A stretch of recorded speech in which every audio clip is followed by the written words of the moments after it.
Les insulae eren blocs d'habitatge d'uns 300 o 400 metres quadrats de l'època de l'Imperi Romà, segle III abans de Crist.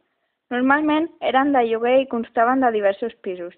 Les construïen homes de negoci que volien aconseguir diners i solien viure ciutadans pobres que no podien pagar una casa particular, és a dir, una domus. El nom ve de llatí ínsula, que significa illa.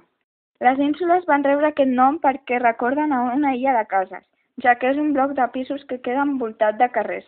Les insulae eren l'equivalent de les maçanes actuals, però amb la diferència que aquestes es situaven al carrer sense cap ordre i de manera aleatòria. Les insulae podien tenir dos models en quant a l'estructura. El primer model constava de botigues i tallers a la planta baixa. A l'entresòl hi havia els habitatges destinats als treballadors d'aquestes botigues i tallers, que eren els habitatges més cars, ja que estaven millor equipats.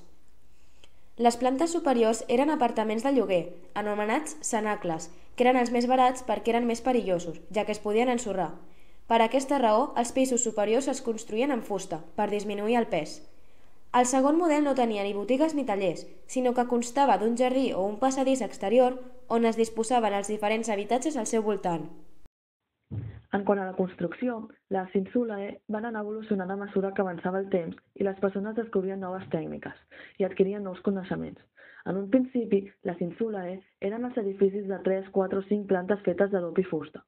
Més tard, la insulae es va començar a fer amb maons i argamassa. L'argamassa és un material de construcció resultant de la barreja de cal, sorra i aigua. A més, s'edificaven amb més pisos en una mateixa insulae, fins a arribar a 6 o 7 pisos. Així doncs, de fet, aquests edificis eren similars als blocs d'apartament actuals. Els apartaments eren de planta quadrada i no estaven ben distribuïts, ja que s'amuntegaven els uns amb els altres. Les finestres no tenien vidre i només a vegades podia haver-hi balcons. Així doncs, tenien molta mala il·luminació. Durant l'hivern, aquestes finestres descobertes es tapaven amb fusta. A més, moltes vegades les ínsules no tenien aigua potable ni banys. Així doncs, la gent que les habitava i que no es podia permetre havia d'anar als banys públics i a les fonts per aconseguir aigua. Els que no tenien tants recursos havien de fer servir les finestres per desfer-se dels residus. Els apartaments tampoc tenien xemeneia, de manera que s'havien de fer el foc a casa, cosa que portava problemes perillosos. Com que no tenien passadissos ni corredors, molta gent havia de passar per altres apartaments abans d'arribar al seu. La decoració dels apartaments era austera i simple.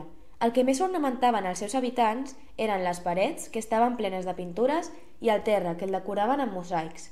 Els mobles més habituals eren els escamna, els bancs, les subcelia, els taburets i les celae, que eren les cadires plegables. A més, molts apartaments també tenien un camestre simple, seients coberts amb teles, llits, catifes, coixins. Tampoc faltava el triclinium, 3 taules disposades en forma d'U on els romans jeien a menjar o a parlar.